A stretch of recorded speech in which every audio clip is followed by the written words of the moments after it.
कांग्रेस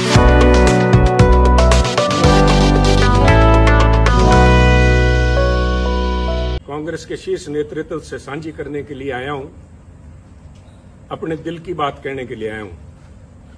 और जो मेरे दिल की बात है, मैं समझता हूं यही बात बहुत से लाखों करोड़ों कांग्रेस के कार्यकर्ताओं की दिल की बात है, जो शायद उस चिंतन शिविर में रखी ना जा सके, क्योंकि जमावड़ा वहां बड़े शीर्ष नेताओं का है। पर कितने शीर्ष नेता सिर्फ चीयर लीडर का रूप धारण करके रह जाएंगे, या कितने लोग उनमें से सच के ऊपर पहरा देंगे, कड़वी और सच्ची बात कह पाएंगे, ये तो आज और कल का दिन ही बता पाएगा। परंतु 50 साल जिस पार्टी में खून पसीना बहाया, जिसके साथ अच्छे बुरे समय में साथ रहे, उसके प्रति मेरा भी जाते जाते एक दायित्व बनता है। I would call it my parting gift to Congress party. मैं कुछ बातें साझी करना चाहता हूं, क्योंकि कल मैंने कांग्रेस के हमारे माननीय अध्यक्ष सोनिया जी का भाषण सुना। बड़ा भावुक भाषण था, और उन्होंने खास तौर पे जो बात कही कि exceptional situations need exceptional solutions. परंतु कल का जो प्रोग्राम मैंने देखा उस चिंतन शिविर का, वो मात्र एक औपचारिकता, एक फॉर्मेलिटी फुलफिल करने से ज्यादा कुछ भी नहीं था।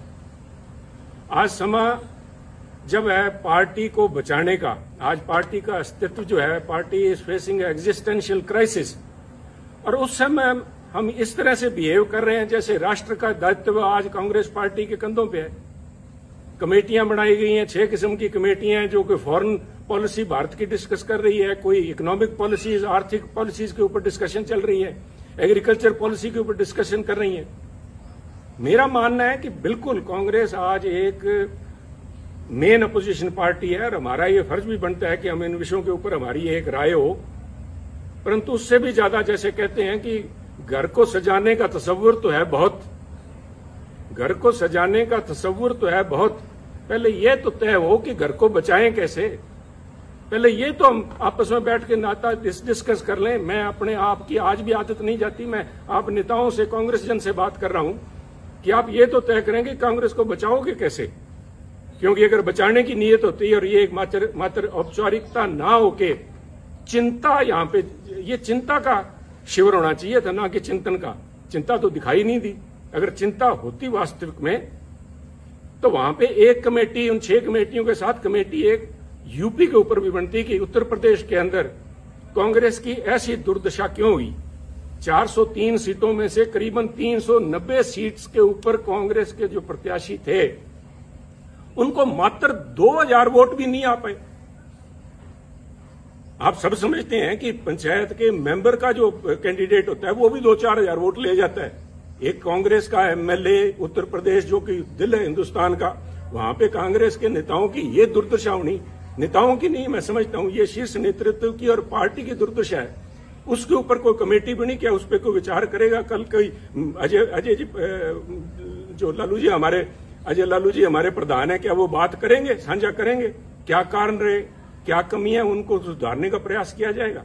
इसी तरह चाहे गोवा है, चाहे मणिपुर है, क्यों आज क्या हालात, इस किस्म के बाद चर्चा तो ये होनी चाहिए थी कि पूरा north east, all the 7 sister states जो हैं, हम सारी हाथ से खोए बैठे हैं। क्या कारण हुआ? गोवा में तो बड़ी भारी एंटी इनकम्बेंसी थी सरकार की, चर्चा ये भी थी कि सरकार बनने के चांसेस है, परंतु हम कहीं भी नहीं ठहर पाए।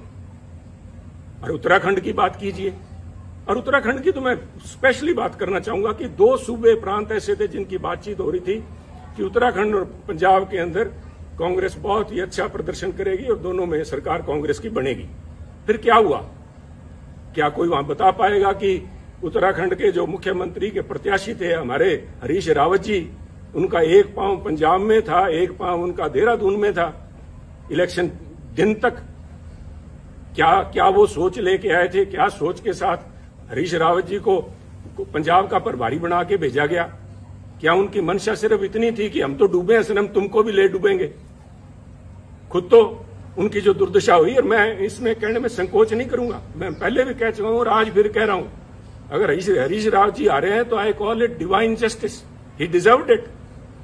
जो कांग्रेस पार्टी की दुर्दशा हुई है उसमें बहुत बड़ा रोल जो है एकमात्र इन व्यक्ति का है। सारा दायित्व तो इनके कंधों पे मैं नहीं डालूंगा, हमारी भी कमियां रही वहां पे, पर इनका बहुत बड़ा रोल था। ये एक कड़ी थे यहां से लोग ऊपर बात करने के लिए।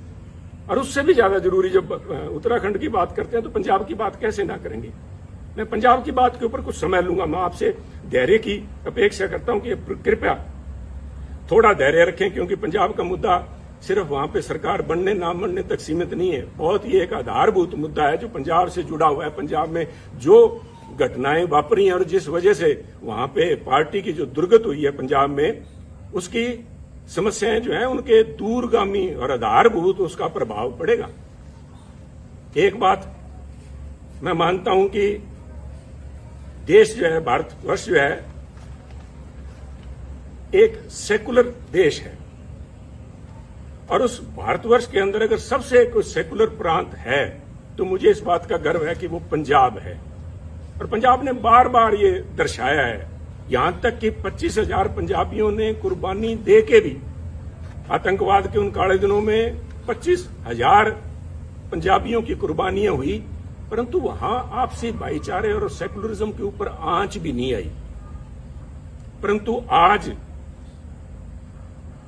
एक छोटी सोच का व्यक्ति, छोटी सोच का सो कॉल्ड लीडर, छोटी सोच का एक छोटा नेता जो बड़े पदों पे आसीन है, उसकी जुबान ने वो करने का प्रयास किया जो आतंकवाद के काले दिनों के अंदर AK-47 की गोलियां भी नहीं कर पाई।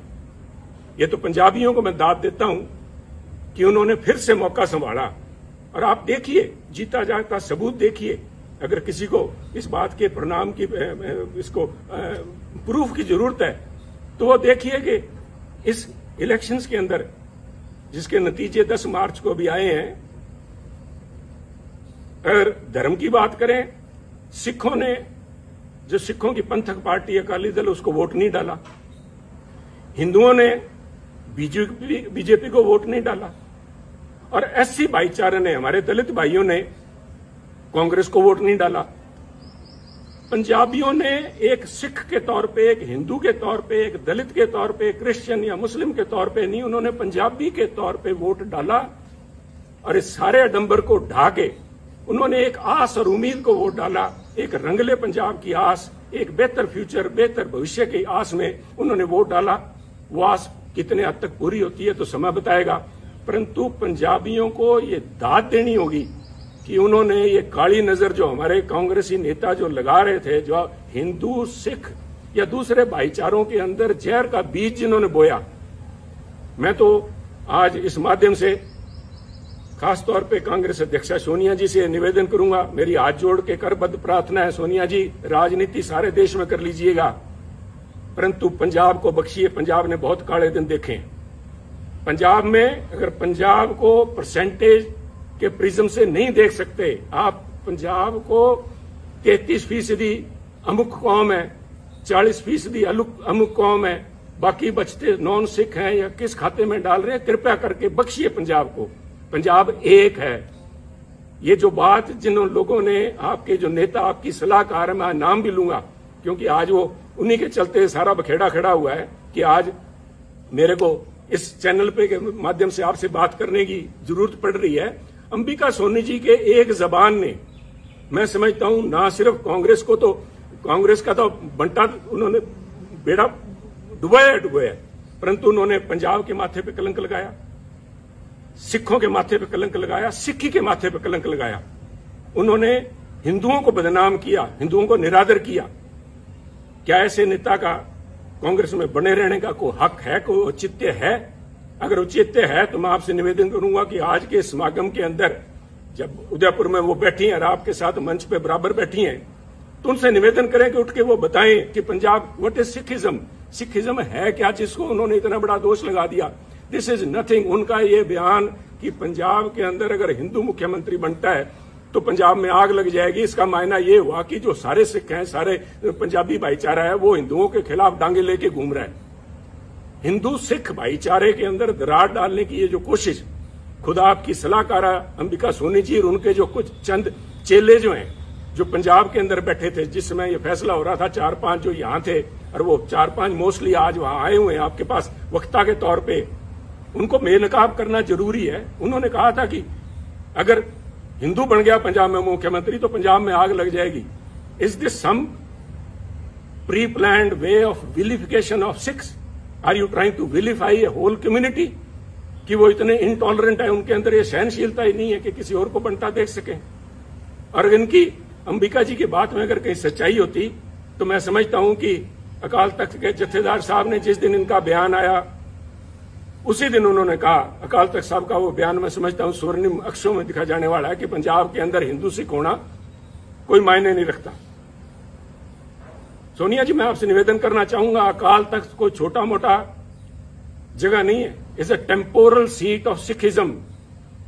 यहां पे महाराजा रणजीत सिंह भी आके पेश हुए हैं।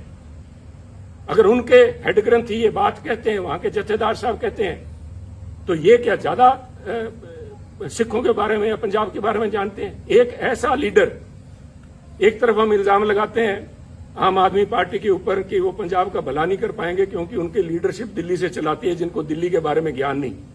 मुझे आम आदमी पार्टी का तो पूरा पता नहीं, परंतु सोनिया जी, पंजाब कांग्रेस का बेड़ा गर्क दिल्ली में बैठे उन नेताओं ने किया है जिनको पंजाब का, पंजाबियत का, सिक्खी का बिल्कुल पता नहीं।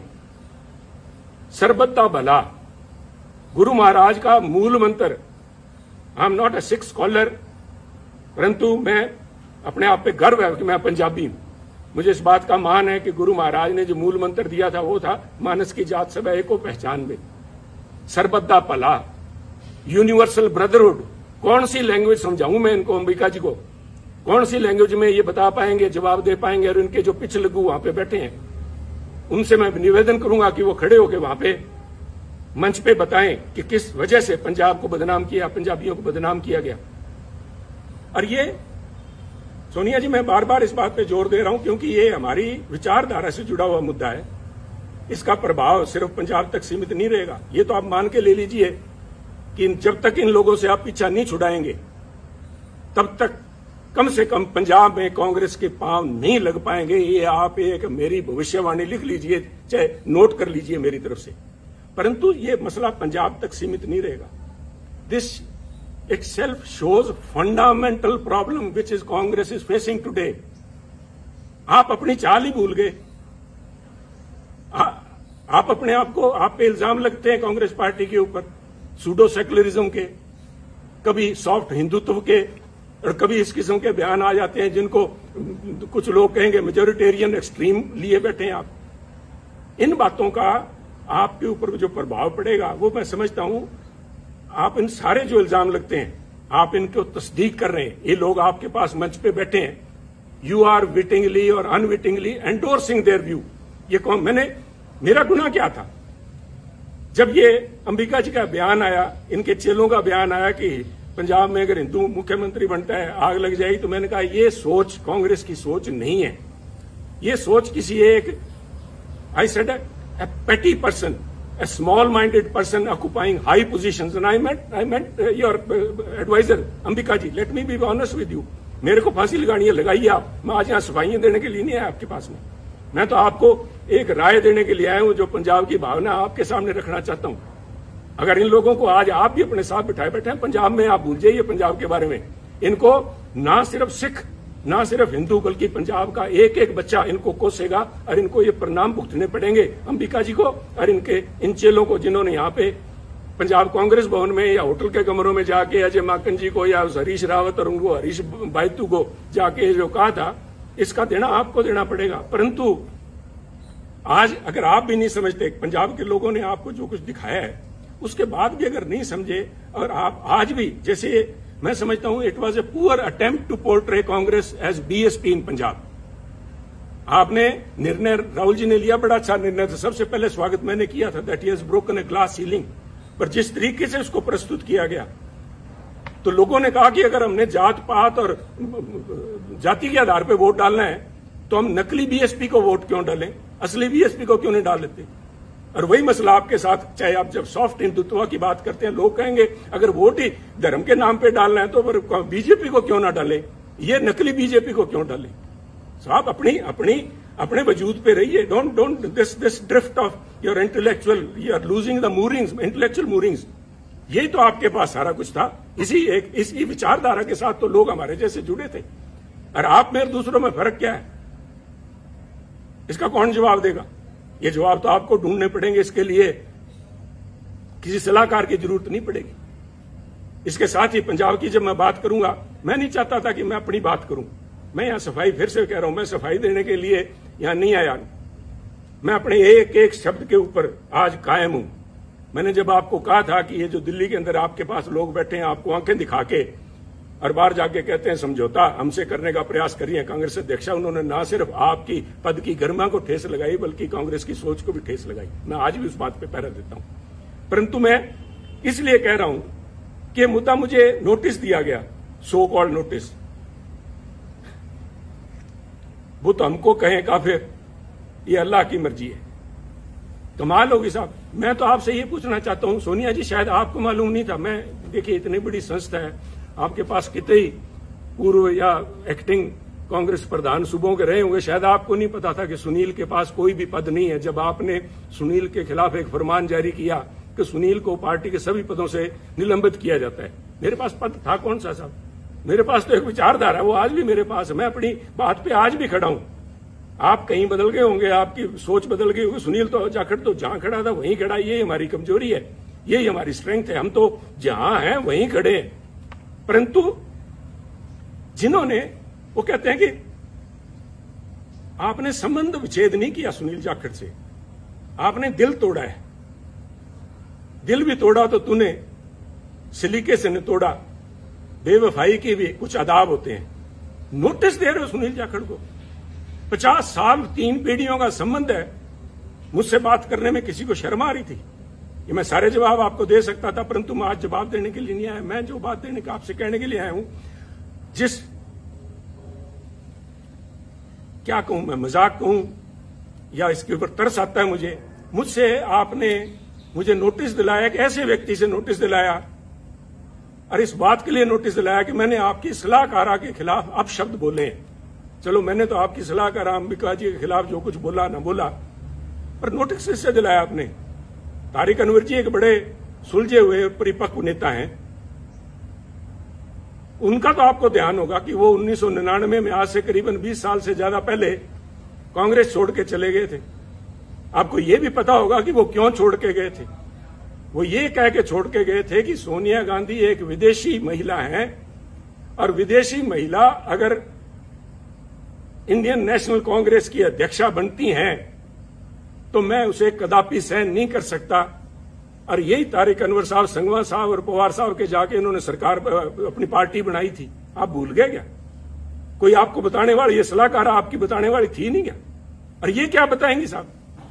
वो कहते नहीं, यहां तो हर शाख पे उल्लू बैठा है। इन श्रीमती जी की, अंबिका सोनी जी की बताऊं मैं आपको, आप उनसे हमें, जिसके ऊपर मैंने इल्जाम लगाए, मैं आपके माध्यम से, सोनिया जी, मैं आपको, क्योंकि आप बड़े हैं, आप अध्यक्ष हैं, आपके माध्यम से एक स्पीकर के तौर पे मैं आपके माध्यम से कांग्रेस जनों से बात कर रहा हूं कि जिस व्यक्ति पे मैंने आरोप लगाए हो, क्या वो मेरे खिलाफ अनुशासन कमेटी में बैठ सकती है जज बन के? कहते वही कातिल, वही शाहिद और वही मुंसिफ ठहरे। वही कातिल, वही शाहिद और वही मुंसिफ ठहरे। ए खुदा, मैं अपने कत्ल का दावा करूं किस पे? मैं किसको जाके कहूं ये बात? ये मेरे पे फैसला करेगी। 1977 में कहां थी जब इमरजेंसी के बाद सोनिया जी परछाया छोड़ गया था कांग्रेसियों का? जो लोग थे, इन किस्म के जो वक्ती लोग थे, these are fair weather friends, they are fair weather warriors. Indira ji की चहेती थी ये, संजय जी के साथ ही मिलकर काम करती थी, इसलिए इंदिरा जी का इनके तरफ बड़ा मान सत्कार था। और उस मान सत्कार का नतीजा इसी अंबिका सोनी जी ने यह दिया कि 1977 में जब उनको अपने साथियों की जरूरत थी तो अंबिका जी सबसे पहले उस डूबते जहाज से छलांग मार के गई थी।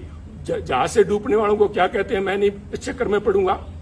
और ना सिर्फ छलांग लगा के गई, ना सिर्फ उन्होंने यहां से कांग्रेस उर्स से चंडीगढ़ से इलेक्शन लड़ा जगन्नाथ कौशल जी के खिलाफ, कांग्रेस के प्रत्याशी के खिलाफ। इन्होंने मेरठ में जाके 84 में, फिर महसीना कुदवई जी बैठी होंगी, मैंने देखा नहीं कल प्रोग्राम में उनको।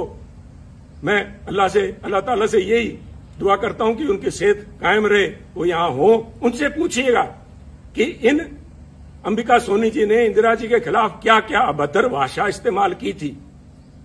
आप बड़े दिल के नेता हैं राहुल जी, और आप भूल जाएंगे सोनिया जी, हम नहीं भूलते। हम तो गांठ बांध के बैठे हैं, और ऐसे लोगों को बेनकाब करना पड़ेगा। जब मैं ये बातें कर रहा हूं, जो मेरा ये किस्सा है, this is a case study in itself, the way Punjab issue has been handled from the very beginning. छोड़िए सुनील को उतारा गया जुलाई 2021 के अंदर ये कह के कि सुनील जाखड़ मुख्यमंत्री कैप्टन अमरिंदर सिंह जी के साथ मिलकर काम करता, उनका बहुत नजदीकी है, मिले हुए दोनों। नए कांग्रेस प्रधान को बनाया गया, और उसके बाद जुलाई 21 को नए कांग्रेस के प्रधान नवजोत सिंह सिद्धू जी बनते हैं, और उसके बाद 6 महीने तक सारी एआईसीसी, सारी कांग्रेस इसी बात को लगी रही कि पहले मुख्यमंत्री कैप्टन अमरिंदर सिंह जी, उसके बाद में चरणजीत चन्नी, इन दोनों को आपस में कैसे इकट्ठा बिठाया जाए, कैसे पीसीसी प्रधान और मुख्यमंत्री मिलकर काम करें। व्हाट वाज इट, क्या था ये? क्या आप इसी एक बात पे, किसी एक बात पे खड़े हैं क्या? कोई स्टैंड है पार्टी का? और ये जो डिस्टेबलाइज करने की प्रयास किया गया, मैं जिनकी बात कर रहा हूं, डिवाइन जस्टिस की, रावत साहब को भेजा इसलिए गया था कि कैप्टन अमरिंदर सिंह व सिटिंग प्रिटी, उनको डिस्टेबलाइज किया जाए। सोनिया जी, डिस्टेबलाइज तो विरोधी पार्टियां करती हैं, आप तो you are the parent party, Congress high command वहां पे बैठी, आप पंजाब में क्या डिस्टेबलाइज करवाना चाहती थे? Control destabilisation. और इसका रेमिफिकेशन देखिए, आज नोटिस आया कुछ दिन पहले, मेरे को नोटिस देने के बाद में एक नोटिस नवजोत सिंह सिद्धू जी को भी दिया गया। मेरे बहुत से डिफरेंसेस हैं नवजोत सिंह सिद्धू जी से, परंतु मैं इन प्रिंसिपल बात करना चाहता हूं, क्योंकि ये बातें आज के इस चिंतन शिविर में होनी चाहिए कि उनको किस बात के लिए नोटिस दिया गया कि वो अपनी सरकार के खिलाफ बोलते थे, वो कैप्टन अमरिंदर सिंह जी के खिलाफ बोलते थे, उन्होंने चरणजीत चन्नी के खिलाफ बोला, उनको नोटिस दिया गया। तो सब मेरा एक सवाल है, और मैं बड़ा उनका रिस्पेक्ट करता हूं, अशोक गहलोत जी का। अशोक गहलोत जी, आपकी सरकार को डिस्टेबलाइज क्या सुनील जाखड़ ने कर रखा है क्या, जो सुनील को नोटिस दिया गया है? आपकी सरकार को नवजोत सिंह सिद्धू ने डिस्टेबलाइज कर रखा है क्या? सुनील जाखड़ तो शायद कैप्टन अमरिंदर सिंह से मिला हुआ था या नहीं था, वो तो ये खुद जानते हैं, क्योंकि एक एक बात का इनको ब्यौरा दिया हुआ था। मैं नहीं चाहता था कि कांग्रेस की लड़ाई सड़कों पर उतरे, परंतु ये इनका फैसला था। सिर माथे, मैंने उस माथे को कबूल किया, सिर माथे कबूल किया, परंतु नवजोत सिंह सिद्धू तो सिर्फ बोलते ही हैं। और आपके यहां तो गहलोत साहब हर 15वें दिन आपको बताना पड़ता है राजस्थान की जनता को कि मैं अभी मुख्यमंत्री रहूंगा। और जिन लोगों ने मानेसर में जाके महीना तक कैंप किए रखा, आपकी सरकार के ऊपर ही एनफोर्समेंट डायरेक्टरेट की रेड करवाई, वो तो आप अच्छे थे कि पंजाब वाले से हालात आपके साथ नहीं बने, आपके भांजे भतीजे के यहां 25-30 करोड़ रुपए नहीं मिले तो आप बच गए। उन लोगों को नोटिस नहीं जाना चाहिए? उन लोगों को तो कांग्रेस अध्यक्ष मंत्रणा के लिए बुलाते हैं। तो क्या एक संदेश दे रहे हैं? एक मन बनाना पड़ेगा, क्योंकि अगर सुनील ने खता की है और सुनील की वजह से अगर पंजाब में सरकार नहीं बन पाई, और जैसे कि आपके हरीश बायतू जी कह रहे हैं कि सुनील की वजह से, सुनील के बयानों की वजह से आसपास वाली स्टेट्स के अंदर भी कांग्रेस को नुकसान हुआ है, तो फिर सुनील को निकाला क्यों नहीं? मैं ये पूछना चाहता हूं। अगर आपने फैसला ले लिया, सुनील ने गलत किया, तो सुनील को निकाल के बाहर करो। एक संदेश जाना चाहिए। मेरा कहने के बाद आप फैसला लीजिए, आपको फैसला करना पड़ेगा। मेरा मानना है ये जो कुछ भी हो रहा है, ये चंद चापलूस लोग जिन्होंने घेर रखा है, वो सिर्फ चापलूस ही नहीं है। मैं मर्यादा से बाहर नहीं जाना चाहता, परंतु पहले इल्जाम लगा करते थे कि कांग्रेस के हर समय हर सरकार के अंदर एक कोटरी होती है, जिसे किचन कैबिनेट कह लो या कोई उनकी कोटरी, उनको विश्वास पात्र है जो अपनी नजदीकियों का फायदा उठाते हैं। परंतु मैं कांग्रेस साथियों को बताना चाहता हूं over a period of time, क्योंकि मैंने जो 20 साल के मेरे एक्टिव पॉलिटिक्स में देखा है, ये जो कोटरी थी, ये जो ग्रुप थे, ये गिरोह का रूप धारण कर चुके हैं। और मैं बड़ी गंभीरता से और बड़ी जिम्मेवारी से कह रहा हूं, गिरोह का शब्द मैंने इस्तेमाल किया है। ये जो बना के भेजे जाते हैं यहाँ पे, हमारे इंचार्जेस बना के भेजे जाते हैं, इतिहास गवाह है पंजाब का, मैं राजस्थान का या हरियाणा का तो बोल नहीं सकता, मैं पंजाब की बात करूंगा। जनार्दन द्विवेदी जी शायद आए हुए हैं। जनार्दन द्विवेदी से पहले या बाद में एक शकील अहमद साहब को छोड़ दीजिए, चाहे वो चाणक थे, चाहे वो आशा कुमारी जी थी, चाहे रावत जी थे, और चाहे हमारे हरीश बायतू जी थे, ये सारे के सारे एक ही आका के जाके पैरों में हाथ लगाते हैं। वो हमारे पंजाब की आंटी बैठी है वहां पे, इन सारों को उनका वृद्ध उनका जो हस था इनके ऊपर था। और इन लोगों ने इल्जाम बहुत लगे हैं। मैं डिम्पा जी को मैंने कल बैठे देखा, आपके बगल में बैठे थे सोनिया जी, पिछली रो में आपके, उन्होंने एक बयान दिया, उन्होंने पूरे बाड़मेर के माथे पे कलंक लगाया। मैं समझता हूं उनको बाड़मेर का नाम नहीं लेना चाहिए था, उनको व्यक्ति विशेष का कहना चाहिए था। परंतु मुझे पता है कि वो नहीं बोलेंगे, ना ही उनके खिलाफ कार्रवाई होगी, क्योंकि मैं देखिए यहां बैठ के राय देनी बहुत आसान है। मैं समझता हूं कि पार्टी को चलाने के लिए बहुत सी आपकी मजबूरियां होती हैं, मजबूरियां हैं भी, चलाने के लिए बहुत अकोमोडेट भी करना पड़ता है। अकोमोडेट कीजिए। मैं नहीं कह रहा कि आप जसवीर सिंह डिम्पा जी की, जिन्होंने कहा था कि बाड़मेर का ठग कहा था या बाड़मेर का डाकू कहा था, मुझे याद नहीं, उन पे एक्शन ना लीजिए। मैं नहीं चाहता कि आपकी संख्या, एमपीज की संख्या घटे, परंतु मैं इतना जरूर चाहूंगा कि एक कमेटी तो बनाई जाए कि क्या हुआ। These so called incharges, AICC incharge of Punjab Congress have not been less than, वो अमेरिकन एक फ्रेज बनी है, कारपेट बैगर्स। वो बेसिकली ग्लोरीफाइड ठग थे, जिन्होंने अमेरिका में जाके, जो उन दिनों में सिविल वॉर के बाद लूट खसोट जो हुई है, इस किस्म का यहां पंजाब के अंदर माहौल रहा है। इन लोगों को नोटिस ना दे के आप नोटिस सुनील जाखड़ को दे रहे हो। कोई इल्जाम तो बताओ सुनील जाखड़ को। सुनील जाखड़ ने तो, वो कहते हैं ना, हमारे बागड़ी में कहावत है कि सुनील जाखड़ ने तो आंख में सुरमा डालने का प्रयास किया था, और आपके लोगों ने जाके वहां पे आपको बताया सुनील जाखड़ कांग्रेस की आंख फोड़ रहा है। तो ये निर्णय तो आपको लेने पड़ेंगे। सोनिया जी मेरे से, राहुल जी से मेरा ये निवेदन है कि हो सकता है आने वाले उत्तराधिकारी वही होंगे, और वो चाहे मेरी किसी से बने ना बने, मुझे लोग गलत कहेंगे, कांग्रेस पार्टी आपके, राहुल जी और आपके नाम के गांधी परिवार के बिना नहीं चल पाएगी। 60 बन जाएंगी, 60 नहीं तो कम से कम हर एक सूबे में अपनी अलग कांग्रेस होगी। आपका होना जरूरी है, आप लोगों का इस पार्टी का एक सशक्त अपोजिशन के लिए होना जरूरी है। परंतु ये तब तक ही जरूरी है कि आप अपने अच्छे बुरे को पहचानें। ये प्रशांत किशोर जी नहीं बता पाएंगे आपको, कोई आप वो सुनील कानूनगोलो है उसको वो नहीं बता पाएगा।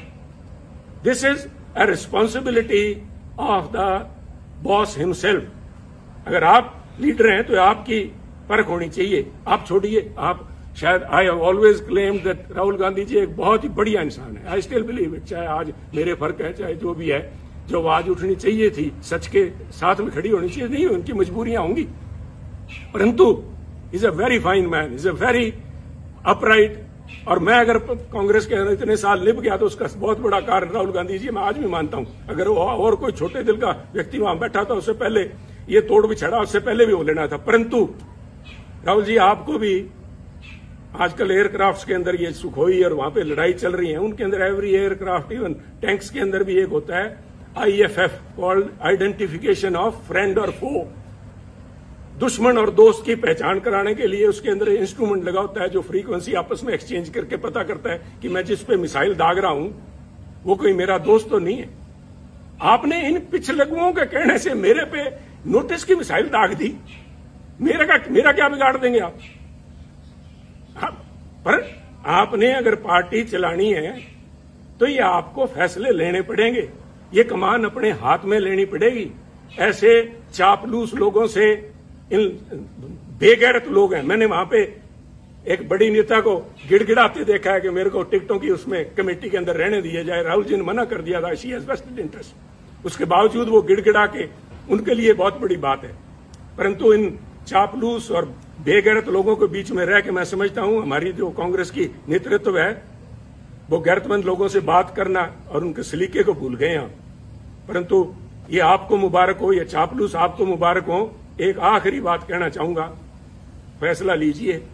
फैसले आपने लिए हैं, अच्छे लिए हैं, बुरे लिए हैं, समय बताएगा, फैसले तो लिए हैं। और मेरे फैसले के अंदर जो बात मैं खास तौर पे आखिर में आपसे कहना चाहता हूं, Sunil Jakhar case, from notification to your recommendation of the disciplinary committee till the time you have finally asked Sunil to be removed from all positions, it shows what is basically ailing Congress party. आप भी फैसला नहीं ले पाए, ये क्या फैसला था? सुनील से पद ले लिए। क्या पद ले लिए? सुनील के पास कौन से पद थे जो आपने ले लिए? इट इज बिकॉज आज भी आइदर यू लैक कन्विक्शन और you have doubt whether these allegations are true और नॉट। पर मिसाइल तो छोड़ दिए भैया, तो वापस नहीं आएगी। आपने तो मिसाइल दाग दी। सुनील का तो आपने कर दिया कुंडा। सुनील की गैरत, सुनील का ऑनर उसके लिए बहुत बड़ी बात है। और जिस दिन आपने नोटिस भेज दिया, मेरा तो आपसे उसी दिन संबंध विच्छेद हो गया। परंतु 50 साल आड़े आते हैं बीच में, इसलिए मैं आपसे संबोधित हूं कि ये कमान अपने हाथ में लीजिए। दोस्त और दुश्मन को पहचानिए। दोस्त दुश्मन नहीं पहचान सकते, कम से कम एसेट और लायबिलिटी तो पहचान लीजिए। एसेट कौन है और लायबिलिटी कौन है? ये लोग आपको कहेंगे कि पंजाब में हमने एक नेशनल एसेट क्रिएट किया। अगर वो एसेट है तो उस एसेट को क्यों नहीं पंजाब कांग्रेस का प्रधान बनाया? क्यों नहीं उसको यूपी में ले गए? हमारे यहां तो 17 फरवरी को पंजाब के अंदर इलेक्शन कैंपेन खत्म हो गया था। अगर आपने वाकई जात पात के नाम पे वोट मांगने का ठान ही लिया था पंजाब में, तो यूपी में क्यों नहीं लेके गए मायावती जी को काउंटर कराने के लिए? या already has become an embarrassment. ये फैसले आपको लेने होंगे और उसके लिए मैं आपका ध्यान, राहुल जी, लेके जाना चाहूंगा पानीपत की पहली लड़ाई बाबर की तरफ। बाबर ने पहली दफा हाथी देखे जब वो पानीपत आया, और एक हाथी को मंगवा के उसने सवारी करने की इच्छा जताई। तो हाथी उनके सामने पेश जब किया गया बाबर के सामने, और हाथी के ऊपर बैठा जब बाबर, तो उसने बैठ के अपने सेनापति से कहा, इसके जानवर की लगाम मुझे थमाओ। तो उन्होंने कहा, जनाब हाथी की लगाम नहीं होती। तो उसका सवाल था निश्चित तौर से कि तो फिर ये चलाऊंगा कैसे? कहते जी इसकी जो लगाम है, जो इसका जो अंकुश है, वो सामने जो बैठा है, वो जो अंबिका सोनी तायब बैठे हैं या कोई तारिक अनवर बैठा है, उनके हाथ में अंकुश वो है। अंकुश है जो प्रौढ़ जिसको बोलते हैं, वो है। तो बाबर ने तब कहा था कि इसको हाथी को बिठाओ और मेरे को नीचे उतारो। तो उन्होंने कहा क्या बात होगी महाराज? तो उन्होंने कहा मैं उस चीज की सवारी कभी नहीं करूंगा जिस चीज की लगाम, जिस जानवर की लगाम मेरे हाथ में ना हो, जिस संस्था की लगाम मेरे हाथ में ना हो।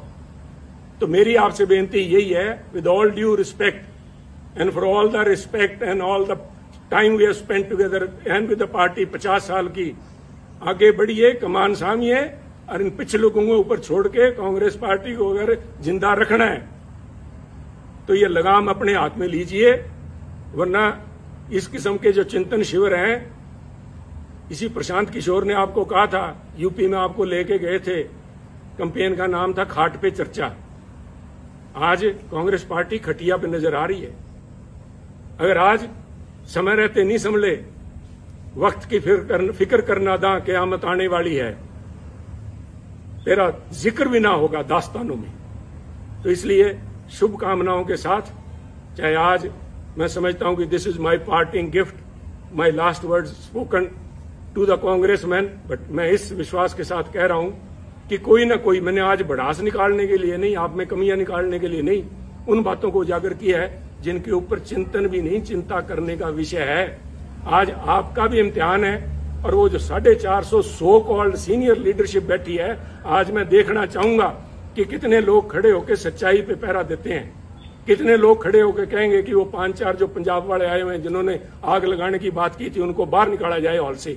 उनको तो आपने स्पीकर बना रखा है, वो तो आज यहाँ पे आपके वर्कर्स को एड्रेस करेंगे, और जिनकी वो मुखिया हैं उनको मंच पे मठासीन है। तो आप देखिए, ये आप जाने। मैं एक दफा फिर से, मैंने पहले भी जिस दिन नोटिस आया था उस दिन कहा था good luck to Congress party, and today I again say good luck and good bye Congress. Jai Hind.